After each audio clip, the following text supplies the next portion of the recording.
History as it happens, November 28th, 2023.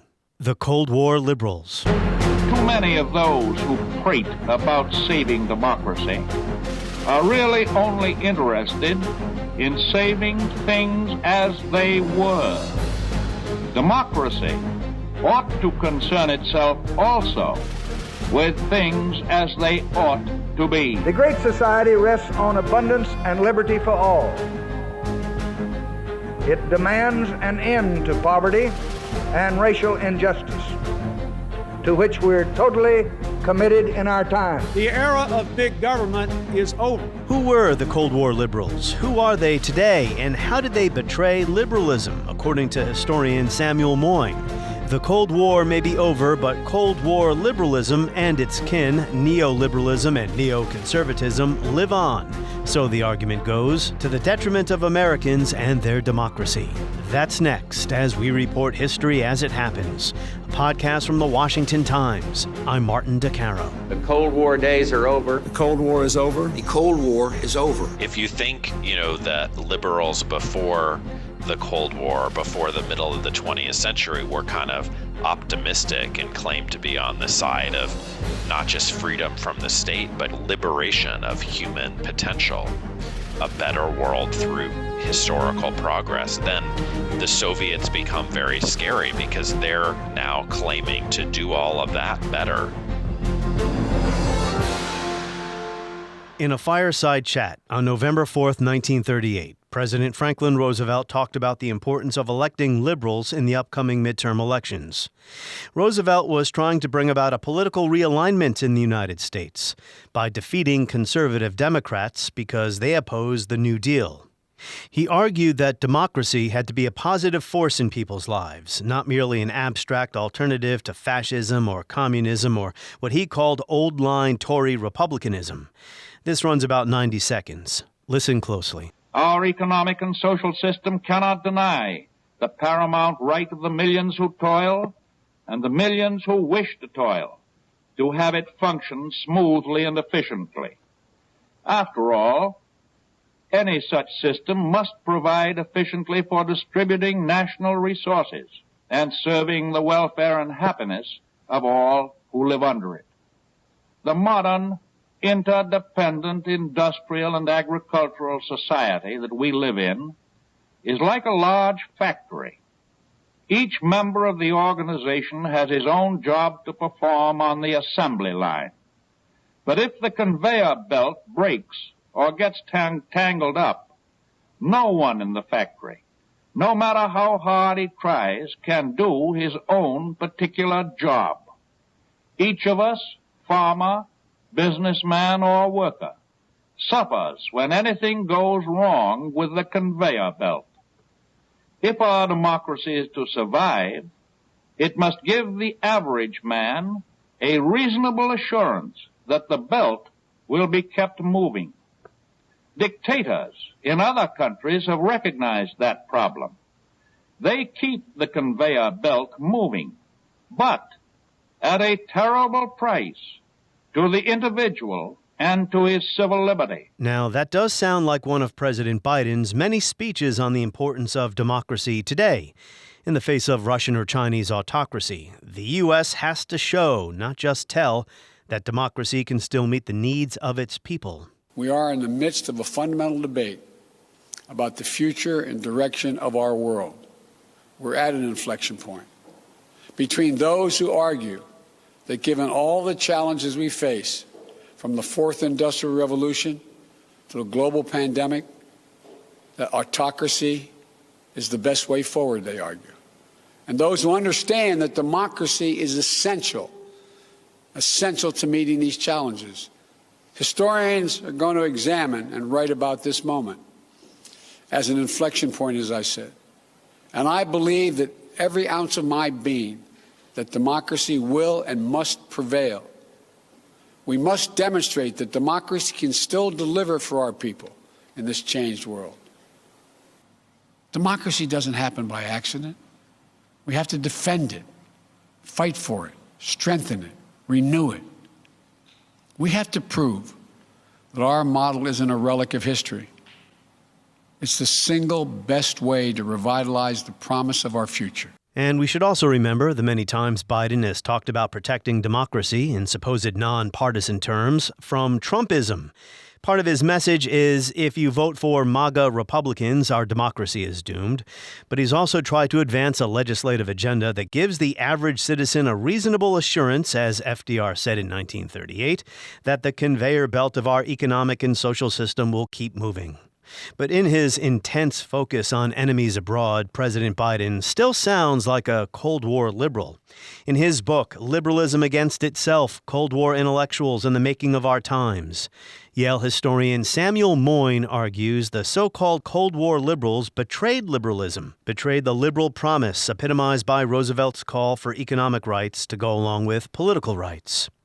Wait, what do you mean, betrayed liberalism? Didn't Lyndon Johnson propose a great society? For in your time, we have the opportunity to move not only toward the rich society and the powerful society, but upward to the great society. Didn't Jimmy Carter promise to make the protection of human rights part of U.S. foreign policy? As long as I am president, the government of the United States will continue throughout the world to enhance human rights. Well, as Moyn writes, it wasn't just that liberal ambition in the 1960s never got far enough, while provoking backlash at home. It also descended into increasingly authoritarian and violent forms of materialism abroad, most classically in Walt Rostow's modernization theory. He goes on to say liberals of the 1960s did advance on the early Cold War outlooks, but the civil rights revolution and the Great Society came together with the Vietnam War, which destroyed the conditions for opening a new era of liberalism that might have transcended Cold War limits. Now, I need to pause here and tell you that Moyn's book is not about presidents or politicians or any specific policy. Its focus is on political theorists, intellectuals, and philosophers: Judith Sklar, Isaiah Berlin, Karl Popper, Gertrude Himmelfarb, Hannah Arendt, and Lionel Trilling, Cold War liberals of the 1940s and 50s, whose ideas became a catastrophe for liberalism, Moyn contends. As he writes, where the early Cold War liberals in this book had been horrified by the appeasement and pacifism of the 1930s, and while they supported confrontation with the Soviet Union in the 1940s, they did not elaborate doctrines of Western intervention around the world or celebrate authoritarian despotism as progressive. They merely passed in silence over a world of decolonizing bids for freedom and brutal great power responses that made freedom seem to them beleaguered. So as you read this book, you can't help but apply Moyn's arguments to the crisis of liberalism in the age of Trump. And this is what we do here at History as It Happens: connect past and present. Cold War liberalism in the age of Trump, the panicked response to the rise of American authoritarianism or fascism or whatever, that ignored the reasons why people voted for the man. The failure, in Moyn's view, of liberals to promise and deliver a better life for, say, the people of the Rust Belt who voted for Trump in frustration or desperation. Now, that is a story that's been told many times. Moyn's arguments add another layer to it. Samuel Moyn, welcome to the show. Thanks for having me.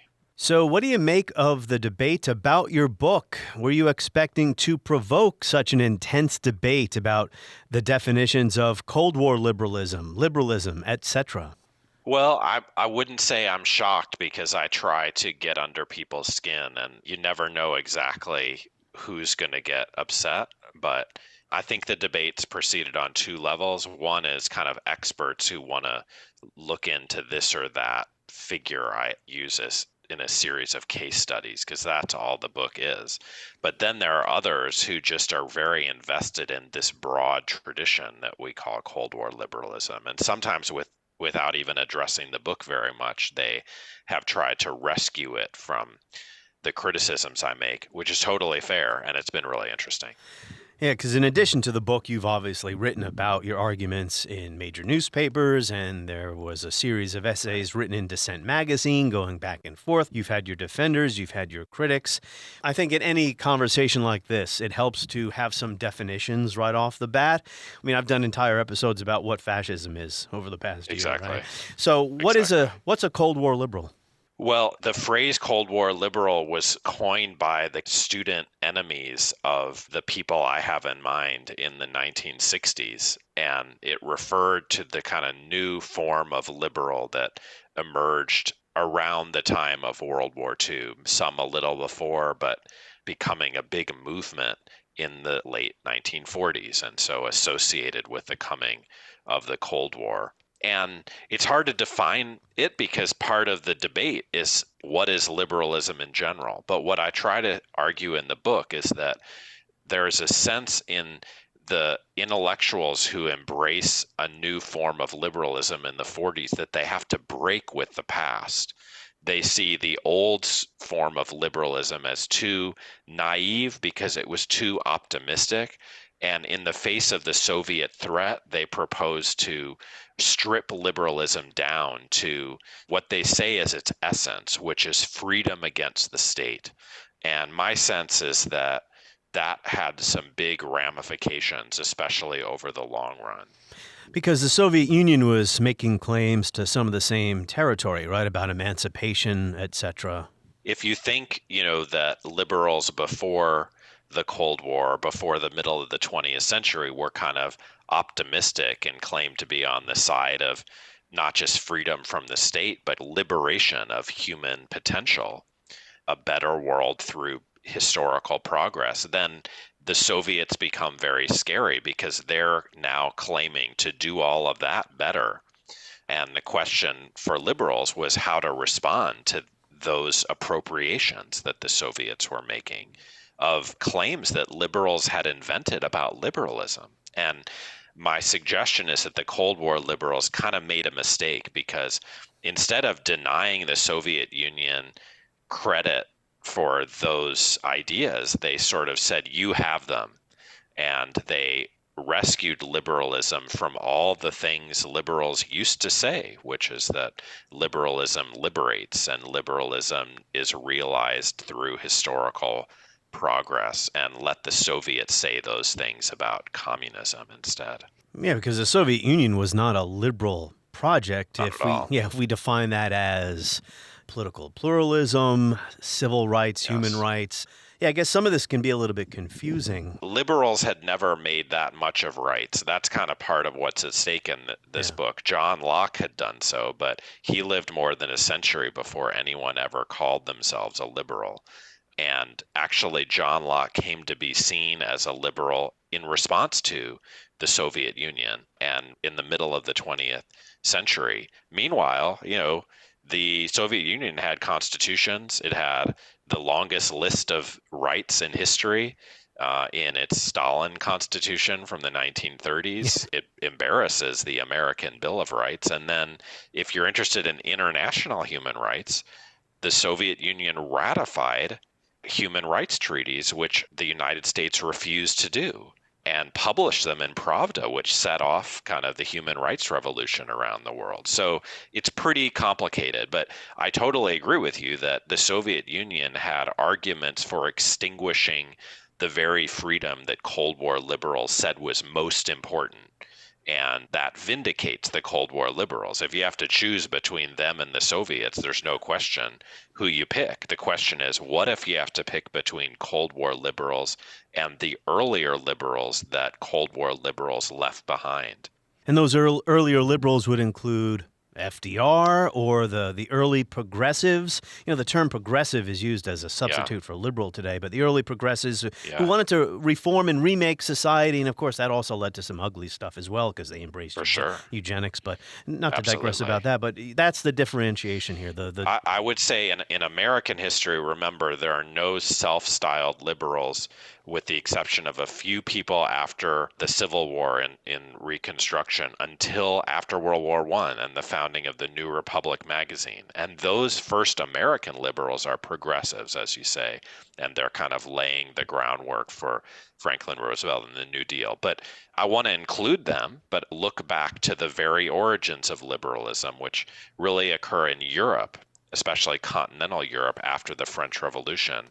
And the founders are people with names like Benjamin Constant and Alexis de Tocqueville and someone most people do know about, who Tocqueville influenced, named John Stuart Mill, an Englishman who wrote in the middle of the 19th century. So all those people are part of the form of liberalism that the Cold War liberals overthrew and rejected, and FDR too.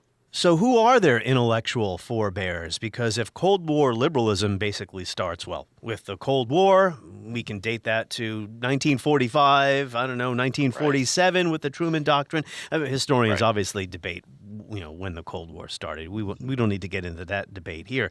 Who were their forebears? And maybe who was the first Cold War liberal to hold high office in the United States? Harry Truman? Well, I think it's a tough question. It's a great question. The kind of intellectual story, which is the one I'm telling about kind of high theory in this book, would say that maybe the clearest sources for Cold War liberalism is actually in conservative traditions in the 19th century, maybe starting with people like Edmund Burke before then, but kind of coming into its own in the later 19th century. And liberals kind of redefined their own tradition by kind of acknowledging that conservatives had been right about some things. And I think on the practical side, you see, obviously, of the first Cold War president is Harry Truman, but Truman wants to preserve the New Deal and indeed extend it. And that's true of Democrats, all the way through not just John Kennedy, but Lyndon Johnson and the Great Society. So my trouble in the book is to look for Cold War liberals who are, in a sense, out of step with the American presidents of their time. And maybe they anticipate later presidents who give up on the idea of the New Deal, including Democrats like Bill Clinton and Barack Obama, because they kind of think conservative libertarian ideas have been proved correct after Ronald Reagan kind of storms the country. We know big government does not have all the answers. We know there's not a program for every problem.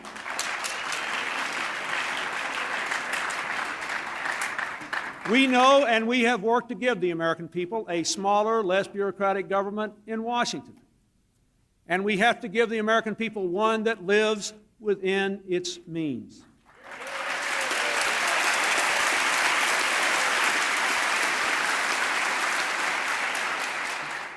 The era of big government is over. So maybe Ronald Reagan turns out to be the first Cold War liberal president. In this present crisis, government is not the solution to our problem. Government is the problem. We can blame everything, all our problems today, on what happened in the 1970s. Ruined it, right? Cold War, or I should say New Deal liberalism by the late 1970s did appear to be out of answers for the country's problems. But some of your critics have pointed to Great Society, Lyndon Johnson, others are saying, hey, what do you mean Cold War liberals had forsaken liberalism? Look what Johnson did, for instance. I think it's a fair point. I just would say, my book is really about a pretty short period of time, and it's just about these intellectuals. So I'm focused on the kind of crystallization of some ideas in the 1940s and 1950s. But it's totally true that among practitioners and presidents, politicians, you get the legacy of the New Deal being carried through. Now, even there, you might argue for a little bit of difference, because Franklin Roosevelt, before the Cold War, is trying to say that liberalism needs to be made credible to voters. Otherwise, they vote for the wrong politicians, for tyrants. That's what he saw as happening in Europe. And so he called for an economic reform of liberalism to make good on its promises. Yeah, Second Bill of Rights. The Second Bill of Rights is in that tradition. That's his 1944 State of the Union address. And it's not that the later liberal presidents aren't following through on that, but they're doing so in a new, I think, emotional atmosphere, because FDR is not really concerned with the Soviet competition. When he dies, the Soviet Union is still a crucial ally. And a lot of people have argued that the kinds of reforms that American presidents do in practice have to be traced to, in a sense, fear and competition with the Soviet Union, which is saying that America is a nation of fat cats and a nation of, racists and even patriarchs, since the communist countries were very into feminism, not just claiming to be saving the world from racism and imperialism. And so maybe you'd argue that even the liberal presidents in the Cold War who are innovating are kind of doing so for a different reason than FDR had. FDR wanted to make liberalism worthy of the name, whereas the later Cold War liberals, even when they get generous, rethinking the social contract in the Great Society, are really motivated by their fear that if they don't change liberalism a little, the Soviets will outcompete the liberals. Yeah. Still, it's totally fair to say, as we follow the story, it's not as if FDR's legacy just collapses with his death in 1945. Yeah. I would never argue that anything of that kind. Yeah, and even his outlook, because of the politics of the day, was limited. He was not a great civil rights president, for instance. I think that's true. I mean, we now, look at the complications of the New Deal, which was restricted to white people and white men by and large. In fairness, I think some of the best researchers have found that it was because FDR depended on the Senate and Democratic senators from the South. Who had been there for a long time, right? Yeah. Absolutely. Yeah. And that doesn't change until the 60s. But he did do some innovative things and kind of snuck some anti-racist judges into the judicial branch, paving the way for the civil rights movement, which depended crucially in the 1950s, especially on the federal judiciary. But you're right. I mean, there were all kinds of limitations to FDR's version of liberalism. My only claim is that FDR said the only thing to fear is fear itself. Whereas my suggestion is Cold War liberals really say we have to fear the Soviet Union. No, I think you're right about that. And Roosevelt, too, there was enough in the New Deal to start attracting black voters back to the Democratic Party for the first time. Well, really, for the first time, not since. Absolutely. No, African Americans voted in very, impressive numbers for Franklin Roosevelt in spite of the kind of racial constraints that his coalition imposed. Your earlier point about where did the Cold War liberals draw their ideas, maybe some 19th century conservatives, can this be put briefly as too much freedom? Essentially, that was their fear, that this emancipatory, liberating ideology was dangerous because of what happens when people have too much freedom. Is that what you're getting at? Yeah. I mean, what they said is that, well, if you dream big, you're going to embrace utopian solutions. And of course, that's exactly how the Soviets have broken through, by kind of fooling people and then claiming that, you need to reorder society from top to bottom to make freedom and equality real. And if that's true, then it's not something you should promise. And so Cold War liberals were like conservatives of the earlier period in saying that, of course, liberals care about freedom, but not too much, not too fast. And people just needed to place constraints on their expectations and hopes. Some said that we needed to read a lot more Christian sources, which condemn human beings to original sin, which suggests that earthly reform is not going to change the basic elemental evil of human beings. And the Soviets had forgotten this Christian lesson. So one thing I try to do in the book is show how Cold War liberals became much friendlier to a certain form of pessimistic Christianity than before. And if you didn't like religion, others offered you Sigmund Freud, who said, well, humans aren't sinful, but they are aggressive and need to be kept in check because they're basically bad because of their belligerent instincts. And a lot of Cold War liberals said this will keep us safe from making the kind of promises that have led other naive liberals into the arms of the Soviet Union or kind of socialism in general. Well, in their view, there was a distrust of the masses. Yes. In fairness, that was traditional among liberals all the way back, who didn't think the masses could be trusted to rule themselves, at least anytime soon. And that was true on a global scale, since most early liberals were imperialists, because they thought non-white peoples weren't ready for freedom. John Stuart Mill said so.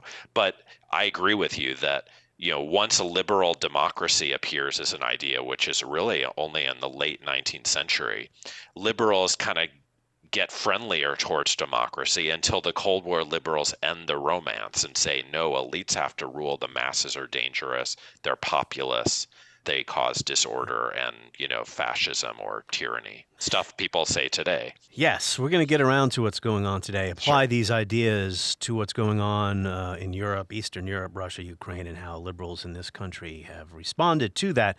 But about the Cold Warrior worldview, whether they were liberals or not, because there is also this debate within, say, Cold War liberalism or within the Cold War, people on the left, people on the right who looked at international communism differently than maybe how they view domestic communism. But about the early Cold Warriors, where I think the Cold Warriors were wrong was in overlooking the appeal that socialism, Marxism had in the decolonizing world. It wasn't the Soviet Union imposing these ideas on people. People found these ideas in their, wars of national liberation, appealing to them. And I think that's actually implicit in Harry Truman's 1947 Truman Doctrine speech, where he talks about aid to Greece and Turkey. It's really about donating ideas, donating scientific knowledge, agricultural knowledge to these countries so they will stay on our side and not be. Yes. Actually, Truman's 1949 inaugural address really makes this point. We must embark on a bold new program for making the benefits of our scientific advances and industrial progress available for the improvement and growth of underdeveloped areas.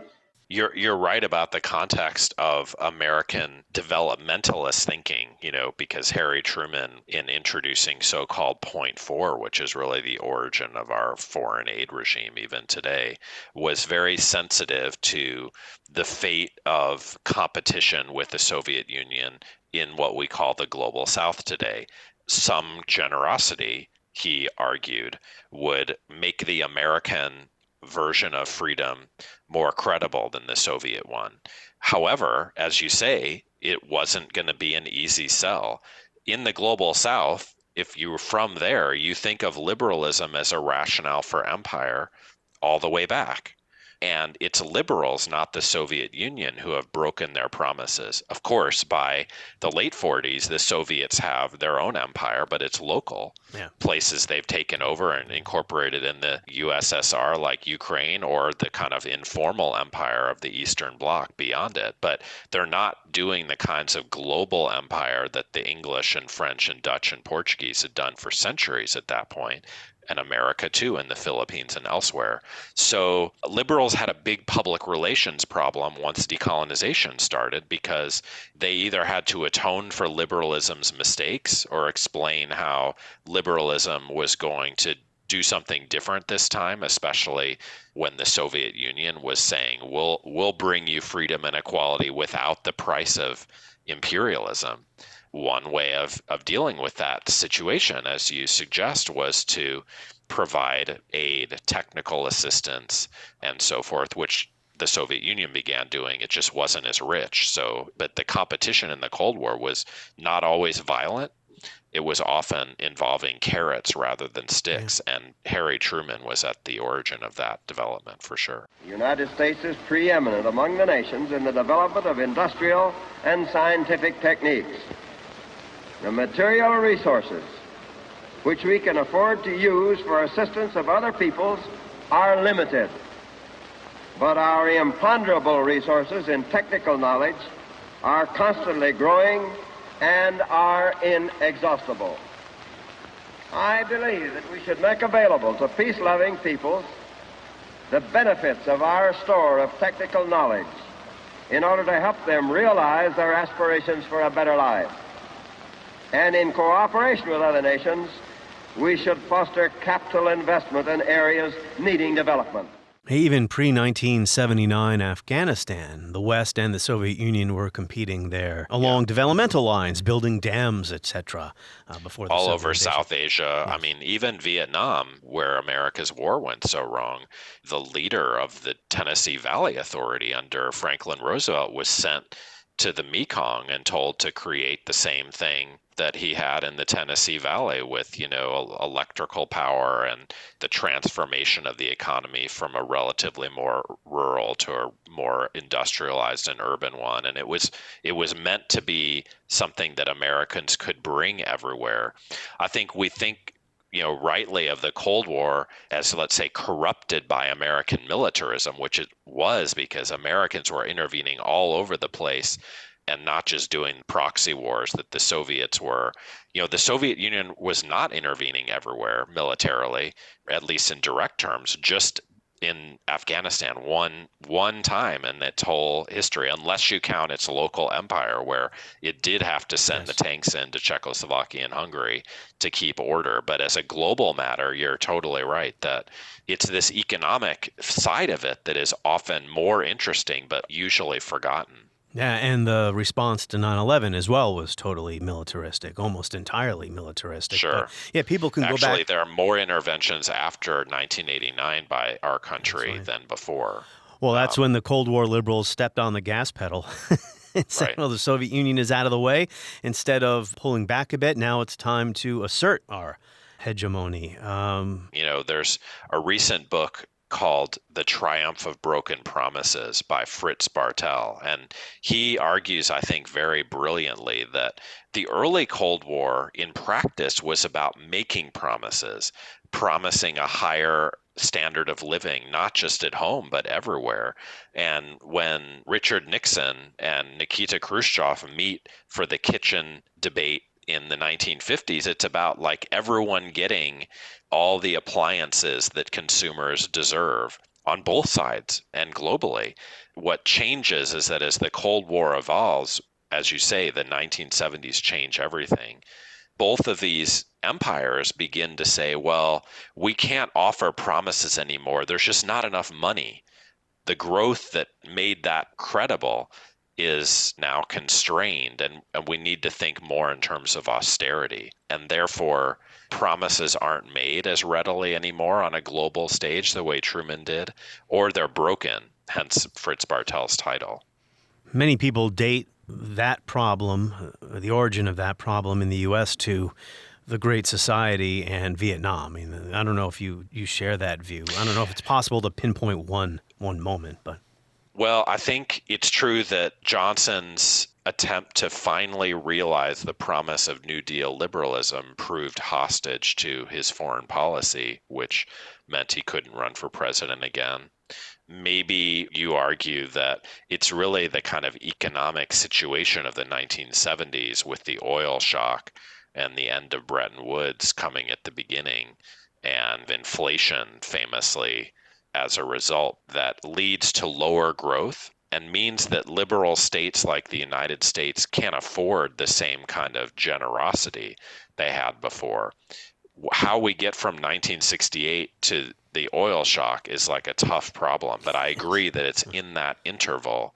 The whole terrain for liberalism changes, and it becomes much more about austerity, sticking with limits. And maybe it's there that the Cold War liberal theory that I talk about, with its origins in the 1940s and 50s, it becomes more definitive of liberal practice when you don't have presidents trying to make liberalism credible on the world scale. It becomes more neoliberal and associated with austerity and belt tightening and so forth. As you say, it was a betrayal of liberalism. And I keep talking about politics and policy and presidents here. Your book is about the theorists and intellectuals. So we'll return to that terrain here, the early years of this ideology, if you want to call it that, Cold War liberalism.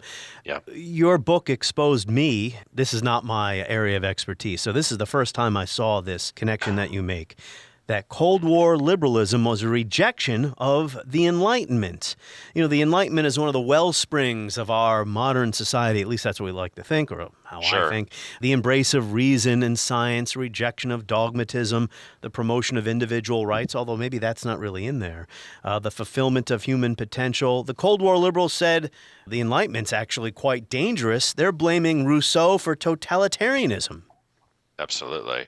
It's really important to know people in English didn't talk much about the Enlightenment until this period of the 1940s through 60s. And when they did, they worried about it because the Soviet Union was claiming to kind of realize its plan.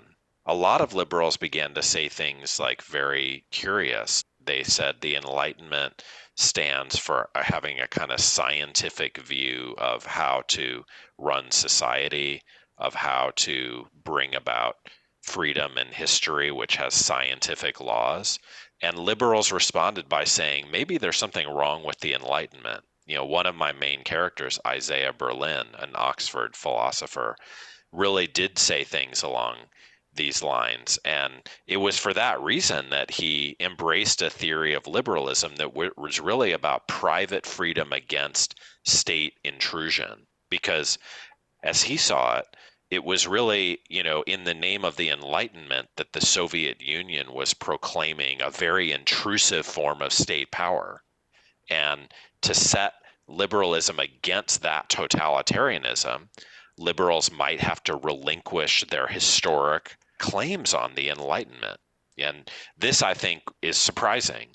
It forces us to see these liberals in the 1940s and 50s at the level of theory as closer to so-called neoliberals than I think people have acknowledged before, because neoliberals like Friedrich Hayek, the kind of founder of the movement, the founder of the Mont Pelerin Society, in books like The Road to Serfdom, a huge bestseller about the need for a libertarian politics to counteract a big state, he said the Enlightenment is dangerous because it leads to the idea that we could intentionally control society by planning a fair outcome, what Franklin Roosevelt was proposing to do.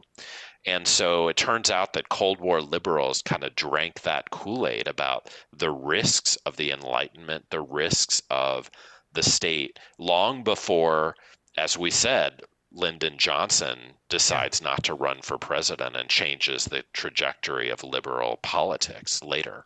So let's now then apply their concerns about that to how, say, the United States dealt with, wars of national liberation in places like Vietnam, or maybe domestic policy as well. We're talking a lot about foreign policy here, but the two are connected. How do you apply that to, say, what happened in Vietnam? Kennedy was there in the 1950s, and he actually respected what the national liberation movement there, which was the communist movement under Ho Chi Minh, was trying to do, saying, maybe we shouldn't get involved in a place like this. Of course, he changed his tune when he's president later, but go ahead. Yeah, no, I mean, these figures who I talk about in the book really don't have the fully mature interventionism of Cold War liberals in the 1960s, in part because they are so cautious. And, it's very hard to say the state shouldn't plan things and act in big ways and then turn around and say we should send 500,000 men to another country to build freedom.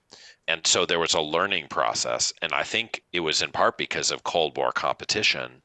The Cold War liberals of the 1960s, people like Walt Rostow especially, began to say maybe the first Cold War liberals were wrong, and we actually have to offer our own, utopianism.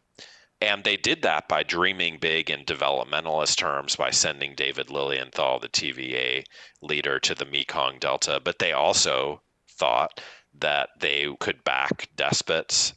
They could change the government of various places, notably South Vietnam. We can't trust them with their own freedom, so we have to put a right-wing, cruel dictator in charge. Exactly. Okay. And the Harvard political scientist Sam Huntington, in a famous book called Political Order and Changing Societies, that's 1968, outright argued for the need to basically postpone liberalism in the name of liberalism someday. That's what people had said in the 19th century, like John Stuart Mill, in defense of empire in India, so many other places. But liberals in the 1960s adopted those views and said, we need to back autocrats in the name of freedom someday. So that's just very different than, let's say, the Cold War liberals of the 1940s and 50s, but it led to disaster, as we know. And we shouldn't overlook economic optimism that some people like Walt Rostow had about their planning which could involve things like foreign aid or development projects. But they also thought that regime change and, heavy weaponry would work. They were proved wrong, and the Americans lost the war. Yeah, and of course, this begins covert operations, as you know, of course, Eisenhower in the 1950s. Sure. But Kennedy was a big believer in the Rostow model. There was even an organization or some type of developmental system that was used to build up anti-communist or anti-socialist economic models in South America. It was embraced in Chile. I did a recent episode about the coup in Chile in 1973. I don't want to prettify things before Johnson, who's the one who escalated the Vietnam War, because there were coups in Guatemala and Iran that the United States basically designed and executed or helped execute already in the 1950s. I think when it comes to Kennedy, historians endlessly debate, what would he have done had he not been killed in 1962. All we know is that his heir and successor, Johnson, is the one who in 1965, and in response to this pretext of the Gulf of Tonkin, chose this path of massive escalation. And it really destroyed liberalism for our lifetimes as a political proposition, because it made it domestically unsustainable and internationally incredible, because no one could believe for a long time that America and its liberalism really represented the global common good, when it was really causing such death and destruction in so many places. With America's sons in the field far away, with America's future under challenge right here at home, with our hopes and the world's hopes for peace and the balance every day, I do not believe that I should devote an hour or a day of my time to any personal partisan causes or to any duties other than the awesome duties of this office, the presidency of your country. Accordingly, I shall not seek and I will not accept the nomination of my party for another term as your president. So then the end of the Cold War is a missed opportunity, in your argument, right?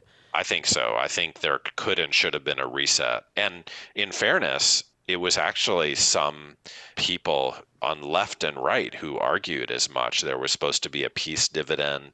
It's only fair to note that the defense budget went down for a bit for a while before ascending to near $1 trillion annually today. And there were people on left and right who really thought, well, we had to, in a sense, pervert liberalism in this struggle against the Soviet Union, but now we can return to essentials and imagine a kind of emancipatory, optimistic liberalism. The trouble is that by that point, after that harsh period of the 1970s, most liberals really believe in neoliberalism. They don't believe the state can and should do a lot under its own power, the way FDR and even Harry Truman did. They believe really in the liberating power of markets. And so at the time of 1989, liberals really have embraced neoliberalism and can't see the possibility of a kind of reset. In foreign policy, we'll talk about this, but I think Cold War liberalism ends up coming back in a big way because liberals aren't willing to give up their sense that there are threats and that military responses are going to be required. It's easy, for example, to say that we really have no interest in who lives in this or that valley in Bosnia, or who owns a strip of brushland in the Horn of Africa, or some piece of parched earth by the Jordan River. But the true measure of our interests lies not in how small or distant these places are, or in whether we have trouble pronouncing their names. The question we must ask is, what are the consequences to our security of letting conflicts fester and spread? We cannot, indeed we should not, do everything or be everywhere. But where our values and our interests are at stake and where we can make a difference, we must be prepared to do so. Well, they missed the Soviet Union. I think so. I think even today, there's so much moral clarity provided by having an enemy that liberals down to our own time, including in the case of just wars like the participation in Ukrainian self-defense, really oversimplify because they want the old enemy. And Russia isn't the Soviet Union, but it's just a nice thing to believe that it is because it provides you a sense of virtue in an uncomplicated world that the Cold War provided a lot of liberals for so long. Well, so in a sense, the Cold War did not end. Well, it didn't end in the minds of some people. But, Russia also didn't just get rid of the KGB. It became the FSB. Right. But Calder Walton on my show recently pointed out how the Cold War ended, but the Russian state continued to treat other countries the way it had during the Cold War, continued to spy, et cetera, et cetera. Yeah. Of course. Yeah. So this is really important because you can't only criticize American liberals as if there aren't other things going on in the world, including continuities of the kinds of evil that Cold War liberals face. That's really important to note. And fear is justified in the face of enemies of freedom. But how justified do you overreact? I think the Cold War liberals overreacted the first time around. And after 1989, the threats are just not as great. Terrorism wasn't on par with the Soviet threat. Russia is not on par with the Soviet threat. China is not yet on par. And I don't think it is very similar to what the Soviet Union offered, which was a claim to have the recipe for emancipation of the whole world, which China does not. It has no message that is in competition with what the West sees itself as the Chinese are not trying to, I'm sorry to interrupt, they're not exporting Chinese communism. They're exporting big bags of money or loans, I guess. Yeah, or Confucianism. I mean, a lot of people think that China has stitched communism for Confucianism, but even there's no attempt to say everyone should believe it. They do have a model of doing things that they say is superior to ours. I don't agree with that. They do. But, They're good at development. They're good at building. We are not, in part because we embrace neoliberalism and our state became very bad at doing things. And that's true at home. Yeah. That's why Donald Trump won. Yeah, you have a lot to say about Trump at the end of your book. Michael Lind wrote a long critique of your book, and he makes some legitimate points about the differences between Democratic and Republican administrations, conservatives and liberals in the United States. But what I think he maybe overlooks is the continuities here when you go up to 30,000 feet. As you said, Ronald Reagan may have been the first Cold War liberal president. So you just take communism out of the equation, then you replace it with Islamism or Al-Qaeda, right? And now it's autocracy, right? There's always some global coordinated campaign or crusade that the Anne Applebaums and Robert Kagans and Francis Fukuyamas are ready to pounce on and say, this is where we draw the line in the sand. We rejuvenate our commitment to the quote-unquote world order, defend democracy, and renew our own national strength. There's always this connection, and this is not really a question, Sam. I'm sorry. It's more of a ramble. But there's a connection between having to defend democracy abroad in order to make ourselves strong here at home. Yeah. I think that's right. I really like Michael Lind, and I think, he makes some very good points in general in his writing and not just in his article attacking me. I'd say that article is interesting because it really doesn't talk about the book or the people in the book. It talks about Cold War liberals he would prefer to talk about, who are these ones in the 60s. And I think that's fair because we've talked about how Cold War liberalism, in a sense, changes a lot in between the 1940s and the 1960s. And I think, as you say, whatever, the complications, what really matters in my book is what I call in the subtitle, the making of our times. And if we're looking for the figures who say freedom is what matters, the continuity of regimes, democratic regimes at home or abroad has to be guaranteed, and how that's done and what the material conditions for doing it are secondary. Well, that's the view of the very earliest Cold War liberals that I'm talking about in the book, and it becomes the view of all of these figures after the Cold War who say we have to be vigilant against the enemies of freedom. Let's not try to figure out why they're opposing freedom, supposedly. Let's just take the chance to get rid of them while we still can through military means. And, a lot of these people like Robert Kagan are not liberals, they're neoconservatives. Yes. I do try to show in the book how neoconservatism arose out of Cold War liberalism, but they're not the same thing. And then there are these others like Anne Applebaum and so forth who really are Cold War liberals. And they refuse to do what FDR said, which is to make freedom credible to those who seem to reject it. That's what FDR famously says in the 1930s, like the criticisms of liberalism are right. And that's why liberals need to save their own tradition. The latter-day Cold War liberals, especially people like Applebaum and so forth, they never turn a critical lens on their own beliefs. All they do is seek people who are allegedly the last obstruction, whether that's Saddam Hussein, terrorists, Vladimir Putin, Hamas. It's just an endless series of evildoers who just need to be exited, and liberalism will be fine. But that's not FDR's view. It's not mine. Set aside the fact that Ukraine was one of the most corrupt countries in all of Europe. I mean, they're not like that anymore. They're an aspiring democracy, I guess. Well, it's important, this binary of democracy versus autocracy. Of course, regime form matters, but it obscures a lot of other things.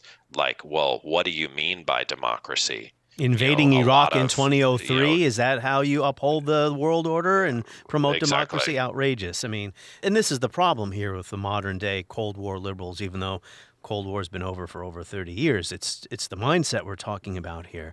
They don't turn, as you said, an eye towards our own behavior that the rest of the world sees. The global South, it's called now, used to be the third world, rolling their eyes when they hear, the United States waving its finger at other countries. And it's not because Putin's a good guy. He is a son of a bitch. I've been reflecting on this, and I've written a piece for the English magazine Prospect about this, that after the invasion of Ukraine, I mean, it was so radioactive that Cold War liberals were able to impose a pretty popular frame about saving democracy against its enemies once again. It lasted a while, and there was a lot of funding for a war that's ended up stalemated, but people believed it. The global South did condemn Putin's aggression in its first General Assembly vote. But as you say, also from the beginning, the global South was skeptical that we could just speak in such an oversimplified way about freedom and its enemies when, well, what has America been doing since the end of the Cold War in intervening in the global South literally thousands of times, kind of being a force for neoliberal economics along the same timeline? And then you get the events in Israel. Obviously, Hamas's attack, its brutal slaughter is disgusting, but America can't even get the kind of band back together again for the same kind of enthusiasm for standing against Hamas, partly because, the global South is not even willing to engage in a General Assembly vote of the kind it was in the face of Putin's aggression, but also because at home, American youth don't believe anymore that we can just take this kind of mantra of freedom and, its brutal enemies and just apply it like as a cookie cutter to very morally and politically complex situations, especially when America's own track record of being for freedom is so spotty. So I agree with you that Cold War liberalism has been reasserted, but it seems like it's weakening too. Yeah, I don't know how many people actually buy some of these arguments in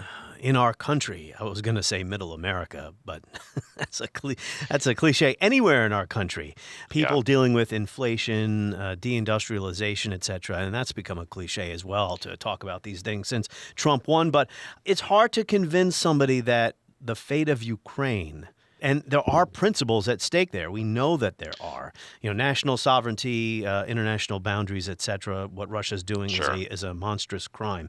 But to connect that to our livelihoods here, I don't think it's working. And I think you are starting to see polls show that more and more Americans are questioning an open-ended campaign. Yeah. I mean, I think we need to disaggregate because we've got some people on the right who have opposed Ukraine kind of much more fervently than anyone in the liberal center or on the left, where there's been like a healthy debate about Ukraine.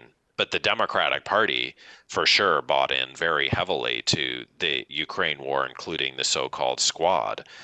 Democracy preservation, because we've been panicking about how our own democracy has been on the ropes. Well, exactly. That was crucial. And of course, it mattered that it was Joe Biden who was in power at the time. Gaza happens, and I think it's less the right, although certain people on the right are pretty skeptical of America's Israel policy.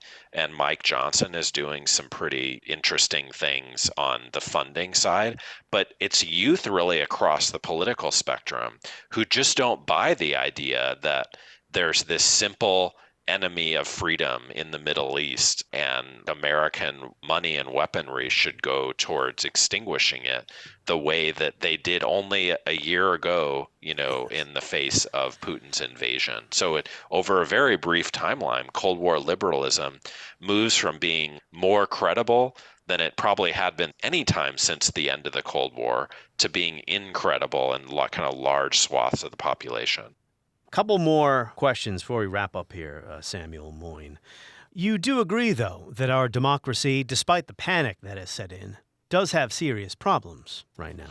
Sure. I mean, one oversimplification that this framework of democracy versus autocracy involves is not just distracting from the infirmities of democracy in our own treasured allies abroad, Ukraine and Israel, but the infirmities of democracy at home. Did we ever have one worthy of the name? That was FDR's question. And yet Cold War liberalism seems to involve a promise to restore democracy with all of its flaws in the face of new threats, in this case, Donald Trump. Or white nationalists. And those flaws those flaws include the lack of economic rights in our country. Well, of course, I think that's right. I mean, again, FDR wanted to reform liberalism to save it. And, I don't think that's true of the crop of Cold War liberals who basically say, first, we have to target and eliminate our enemies. And when Trump arose, let's not look into why that happened, but let's just target him, which is understandable. It just hasn't worked out. Robert Mueller's report, 2 impeachments, 93 indictments, and it's still the case that he's leading in battleground states in the polls. So quite apart from whether it's a persuasive thing intellectually, as a strategy, it's proved so limited. And, for that reason, the point of the book in the conclusion is to say, maybe we should try FDR and say what we have to do is make liberalism appealing to our own American voters again, so that democracy isn't on the brink, so that we can make democracy something better than it has been, which, we know with the minority rule presidents in our country's recent history, the Senate's role, that the majority hasn't gotten a lot of power in our country ever. Maybe we need to find a way of constituting a majority of the kind FDR commanded so famously. You're not saying go back to FDR policies. You're saying, or maybe you are, You're saying take him up on his maxim that if you want people to vote for you, you have to offer them something they like.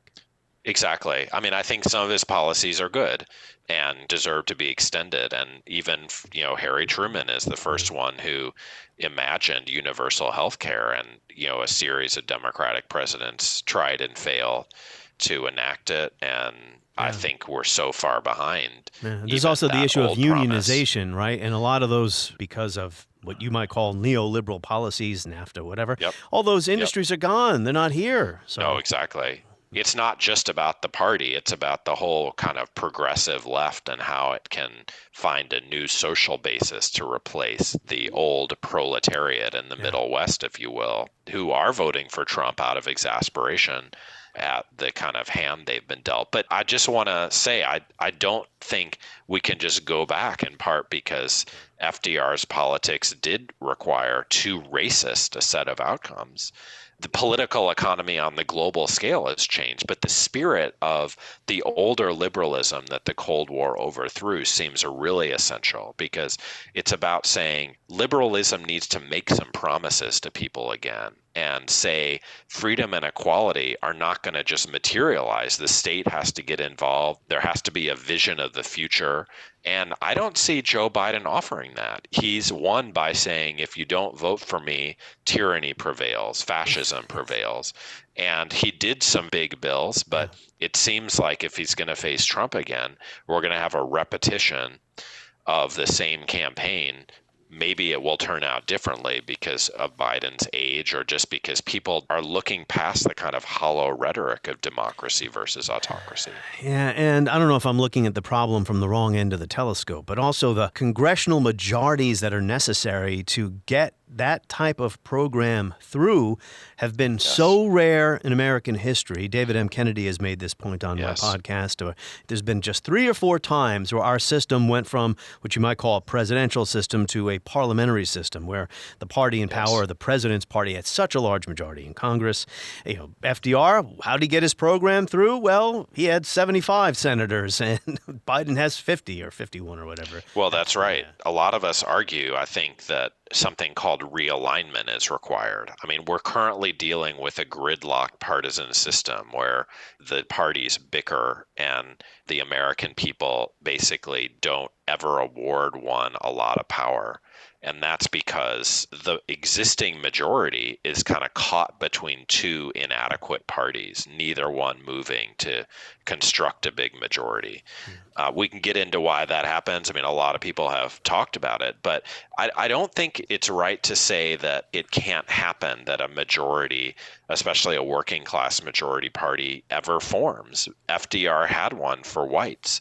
And if you just look at polls today, you know, there's just huge support for example, for things like some form of an abortion right, for things like a higher minimum wage, for things like a different Middle East policy, for things like fewer wars. And there's a consensus in our country. We're just not getting the politicians that rally around those majority sentiments. Yeah, sorry, I didn't mean to interject there. But yeah, there's more consensus in our country on these issues than is reflected in our politics. That's what's vexing about this. And I was going to say, well, if we had an emergency on par with the Great Depression, hopefully not, we might see a realignment. But we did kind of have an emergency. We had a pandemic that exposed some of the holes in U.S. capitalism, American capitalism, the lack of economic rights, and we got something in the early days of the Biden administration, but you know, we still don't have universal family leave, or just to name one. No, it's just as of like if you just compare our country to other welfare states, which themselves have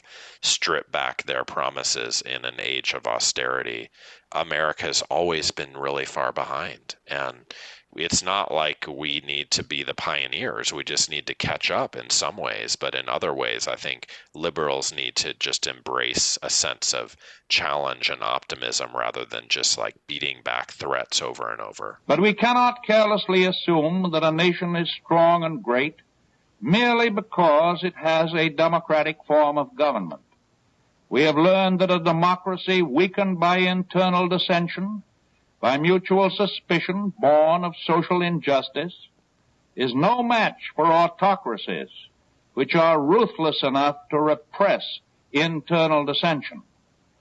Democracy, in order to live, must become a positive force in the daily lives of its people. Our thanks to Samuel Moyn, Yale historian and author of Liberalism Against Itself, Cold War Intellectuals and the Making of Our Times. On the next episode of History as It Happens, it'll be part 2 of our occasional series, and it has been pretty occasional because I've been doing so many episodes about the war in the Middle East. But it will be part 2 of our occasional series, What If? Looking at major counterfactuals in history. And this one's going to be, what if? Slavery and the Civil War. If there hadn't been a civil war, how long might slavery have lasted? But maybe that's the wrong question to ask. Jim Oakes will return. That's next as we report history as it happens, a podcast from the Washington Times.